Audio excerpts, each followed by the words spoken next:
Allahu Teala o ki hanginizin daha güzel davranacağını imtihan etmek için ölümü ve hayatı yaratmıştır buyuruyor. Bu dünya bir imtihan yeridir ve hepimiz bu dünya salonunda kendi sınavımızı veriyoruz. Bir sınavda cevaplar sınavdaki kişiye bağlıdır.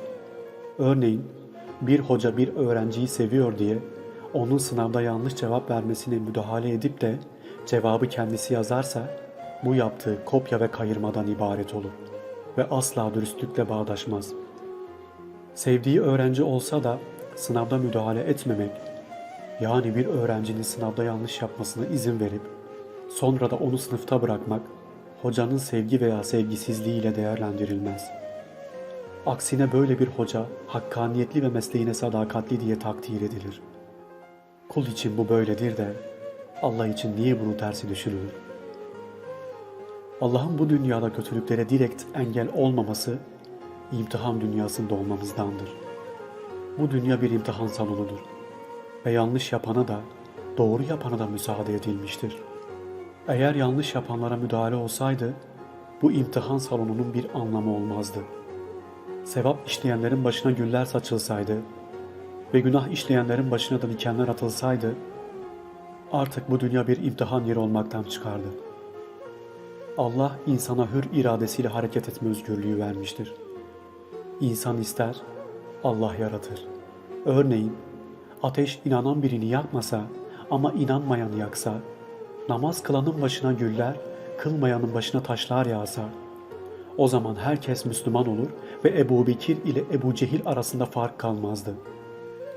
Allah bir şeyi yaratırken hayırlı neticeler vermesi için yaratmaktadır. Kainattaki düzene baktığımızda hiçbir eksikliğe ve başıbozukluğa rastlanmamakta ve kainattaki düzeni gören her akıl sahibi Allah'ın büyüklüğünü tespit etmekten kendisini alamamaktadır. Ancak insanlar kainatta yaratılan bu hayırlı şeyleri kendi iradeleriyle şerre çevirebilmektedir. Mesela ateşin yaratılması hayırdır. Ancak bir insan gidip elini ateşin içine sokarsa ateş o insan hakkında şer olmuş olur. Halbuki Allah ateşi insanlar onunla ihtiyaçlarını giderebilsinler diye yaratmıştır. Ancak o insan kendi iradesiyle elini ateşe bile bile sokmuşsa şayet, Allah neden bu ateşi yaratmış? Neden bu ateş benim elimi yaktı? Allah neden buna müsaade etti? Gibi bir iddiada bulunamaz. Çünkü Allah'ın kainatta koymuş olduğu kanunlar vardır. Ona riayet edersen menfaat elde edersin. Riayet etmezsen zarar görürsün. Bu misaller çoğaltılabilir. Ey dost, insana gelince, Kur'an-ı Kerim'in ifadesiyle Allah insanları kendisine ibadet etsinler diye yaratmış ve kötülüklerden, fuhşiyattan, azgınlıklardan uzak durmasını emretmiş ve buna uymayanları şiddetli bir azapla cezalandıracağını buyurmuştur. Ve bu sebeple 100.000'den fazla peygamber göndererek insanları her konuda ikaz etmiştir. Ancak vazifesini yapmayıp ve bu emirleri dinlemeyip hiçe sayan insanlar elbette bu yaptıklarının cezasını çekecektir. Belki dünyada, belki ahirette. Efendimiz sallallahu aleyhi ve sellem buyurur ki, hiç şüphesiz Allah zalime mühlet verir. Onu yakalayınca da kaçmasına fırsat vermez. Allahu Teala suçluları cezalandırmakta acele etmez. Onların suçlarından, zulümlerinden ve kötülüklerinden pişmanlık duyup tövbeye yönelmeleri için kendilerine mühlet verir. Onlara süre tanır. Kafirler küfürden imana, zalimler zulümden adalete, asiler isyandan ibadete, günahkarlar günahtan tövbeye, sapıklar delaletten hidayete yönelebilirler. Bu sebeple Allahu Teala cezaları tehir eder. Hatta birçoğunu ahirete bırakır. İnsan ömrünün sonuna kadar tövbe kapısının açık olduğunu bilir de bir gün bu kapıya gelirse Allah tövbeleri kabul eder ve kullarına son derece merhametle muamele eder. Cenab-ı Hakk'ın mühlet vermesinin anlamı budur. Bu sebeple zalimlere de rızık verir. Onların dünyada yaşamasına, hatta uzun bir ömür sürmesine imkan tanır. Bu hadis dünyada mazlumlar için bir teselli kaynağıdır. Kendilerine verilen fırsat ve mühlete kapılıp aldanmasınlar diye zalimler için de ciddi bir tehdit teşkil eder.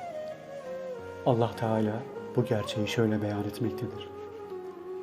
Sakın zalimlerin yaptığından Allah'ı beri sanma. O sadece onları gözlerin dehşetten donup kalacağı bir noktaya dikilip bakacağı bir gün erteliyor. Musibete uğrayan kişiye gelince, bu musibet netice itibariyle o insan hakkında rahmet olacaktır. Eğer günahları varsa onlara kefaret olacaktır. Günahı yoksa gelecekte işleyeceği günahlara kefaret olacaktır. Ayrıca başına gelen bu musibetler belki de onun cennete girmesine vesile olacaktır. Yani Allah o musibete uğrayan kuluna rahmetiyle muamele edecek, vereceği mükafatlar o musibeti hiçe indirecektir.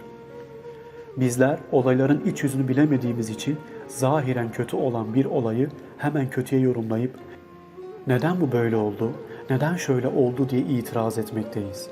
Elbette bela ve musibet istenilmez. Ancak geldiği zaman da isyan değil, sabredip şükretmek ve mükafatını düşünüp kahrın da hoş, lütfun da hoş diyebilmelidir. Bu kulun üst mertebesidir. Her musibet kahır değildir. Her musibeti, her hastalığı yahut her felaketi mutlaka bir kahır tecellisi olarak görmemek lazım. Bir hadis-i şerifte şöyle buyruluyor. Belaların en büyüğü peygamberlere, sonra evliyaya, sonra diğer has kullara gelir.